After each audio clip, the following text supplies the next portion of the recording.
tying. Okay, now, so that would tell us then, deductive reasoning, the first thing you got to do is you got to give the body enough ascorbate to return the integrity to those cell walls. Remember, we're going back to the same thing again. You can't put a fire out as long as you're putting gasoline on the active fire. Okay, so that's the number one thing. Now, the next thing is you got to do something to get those trans fats off of the cell walls. Well, first thing you got to do is you got to get some calcium in there also, because that thing hardened them up to begin with, so they couldn't help the heart. Right? It's a flexing action like a garden hose, and the heart is pumping, and when it doesn't get any help from that, and these openings, these apertures are so much smaller, the heart has to work so much harder, but it's pressing on the sides of those walls, and the walls aren't giving, and that's why we get a reading called high blood pressure. Right now. So, how do you get the calcium out? Well, with good calcium, because that bad calcium has gone directly to the artery walls. It may have been stolen by the body from its own stores. And what are the body's stores of calcium? They're the bones. When we feed all this acid food to the body, it tries to neutralize it.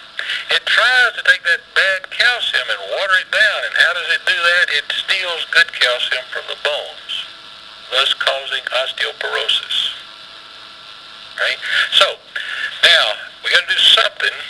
All right, science has to give us a little bit of education. They have us try some good bioavailable calcium, but also, what has been found to get that those trans fatty acids out of that plaque? There's only one thing that's been found. You can't digest it. Nothing has been found by science to digest it, but one thing and one thing only has been found to chelate the calcium out, and that is serapeptase.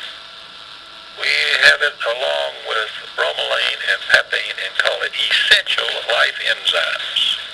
Something you got to have. Hans Nieper was world famous. He was one of the first people to prove, he'd take people in, they'd have to bring them into his clinic in wheelchairs. And he would give them these proteolytes, and these proteolytes would sap all that stuff, the heavy metals, right? The calcium, the trans fatty acids. It would suck all of that out of that plaque on the inside of the artery walls. And then he had a couple that were in their 70s, a couple of men, they've been former circus people. They had to push them in wheelchairs. 6 months later, they were walking out upside down on their hands. Got a lot of publicity. One of those scientific things, right, that has been proven. Okay, repair the walls. All right, start getting that stuff out of there. Now, the next thing is you got to keep that blood moving rapidly. Now, how do you get the blood moving rapidly? You got to have more oxygen in the blood, and you got to get sugar out of the blood, and you also have to give it a little bit of essential, right, the correct essential oils. Right, that makes all these corpuscles smooth so they don't clump, they don't clot, as does oxygen, as does the removal, right, of as much of that excess sugar from the blood as the body will let you remove. Now, don't get too fired up about all of these things that will reduce the blood sugar, right? Because a lot of those things a lot of those drugs, right, are killing people. Haven't gotten a lot of publicity yet. Okay, but remember, we said you get it down to a half a teaspoon, the body dies. Anytime you're adding these things, anytime you're adding any kind of drugs to the body, what does it do? It deoxygenates cells. Pushes oxygen out of the cell. It creates in some instances free radicals that are deleterious. There's some good free radicals. We won't cover that in just a minute. Okay, but that in kind of a nutshell. But remember, they all revolve around each other. If it can cause you to be obese,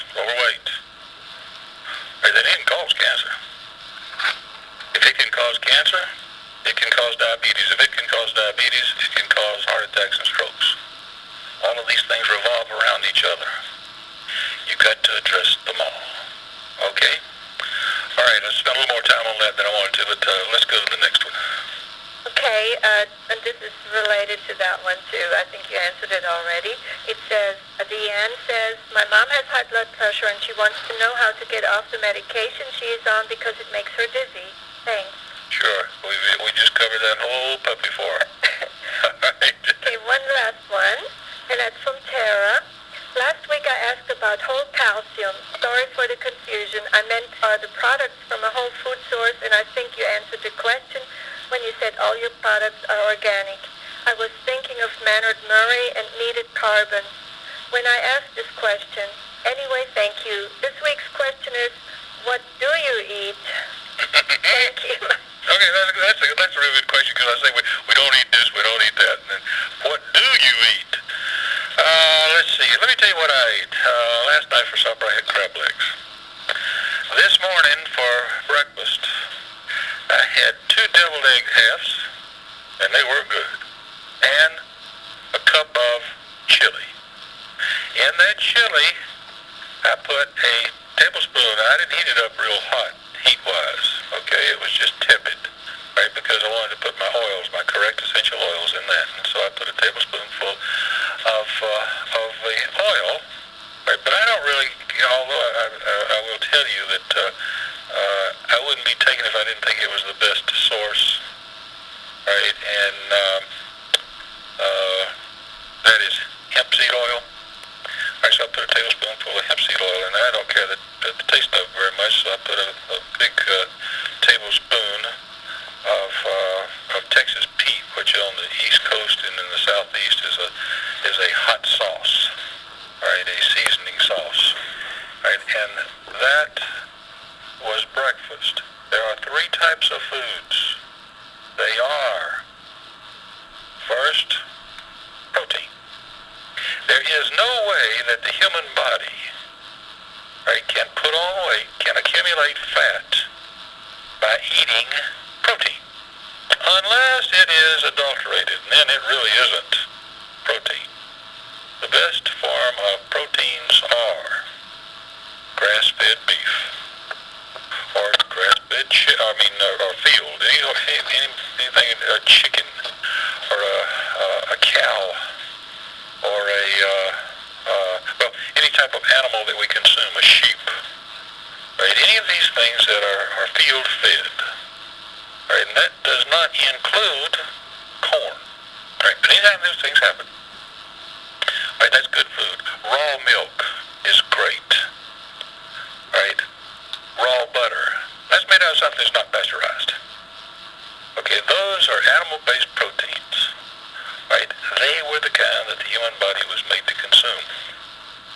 All the animals in the fields, right, they ate all the grain, right? And somehow, right, and it has been really, right, since the turn of the last century, right, we started eating, of course there wasn't any way for us to,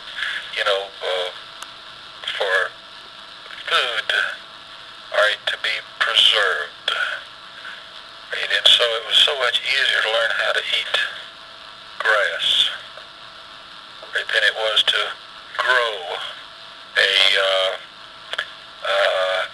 a cow or a steer in your backyard when you didn't have a backyard. Okay, soybean became very popular. Soybean's great for feeding hogs, for feeding a human being. It is absolutely preposterous because of the number of deleterious functions or occurrences in the human body as a result of eating soybeans. Let's think about another couple of, and the fish oils. And fish oils what do they cause? They cause bleeding in the brain. The soybeans, incidentally,